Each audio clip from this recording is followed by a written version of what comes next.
Cabin crew course പൂർത്തിയാക്കി air hostess പരിശീലനവും നേടിയ ശേഷമാണ് ചെറുപ്പം മുതൽ മനസ്സിൽ കൊണ്ടു നടക്കുന്ന മോഡലിംഗ് രംഗത്തേക്ക് ഹിന എൽസ എത്തിയത്. 2019 മോഡലിംഗ് രംഗത്തെത്തിയ ഹിന എൽസ നിരവധി നേട്ടങ്ങൾ കരസ്ഥമാക്കി. 2024 royal miss India 2ാം റണ്ണറപ്പും 2025 miss Karnataka കിരീടവും നേടിയിട്ടുണ്ട്. മിസ് ഗാലാക്ടിക് യൂണിവേഴ്സിനൊപ്പം മികച്ച റാമ്പ് വാക്കിനുള്ള കിരീടവും ഹിന എൽസ നേടി. കുറേ കഷ്ടപ്പെട്ട് ആണ് ഞാൻ ഈ ഒരു ഫീൽഡിലേക്ക് പിടിച്ചു നിന്നതും എത്തിപ്പെട്ടതും. ഈ ഒരു 1 ഇയർ കൊണ്ട് തന്നെ ഞാൻ ഒബ്സർവ് ചെയ്തു നന്നായിട്ട് എങ്ങനെയാണ് മോഡലിംഗ്, എന്താണ് ഇത് നമ്മൾ എങ്ങനെ മുന്നോട്ട് കൊണ്ടുപോകുന്നുള്ളത്.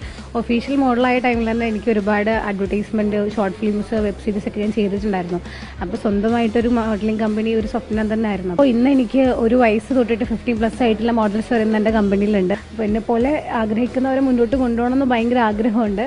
കൊച്ചിയിൽ മോഡലിംഗ് സ്ഥാപനങ്ങൾ നടത്തുന്ന ഹിന എൽസ അട്ടപ്പാടിക്കാർക്ക് ഫാഷൻ മോഡലിംഗ് ജോലി സാധ്യതകൾ തുറന്നു നൽകുന്നതിനായി ITDPയുടെ സഹായത്തോടെ നടത്തുന്ന മിസ് കർണാടക മെഗാ ഫാഷൻ ഷോയുടെ ഡയറക്ടറാണ്.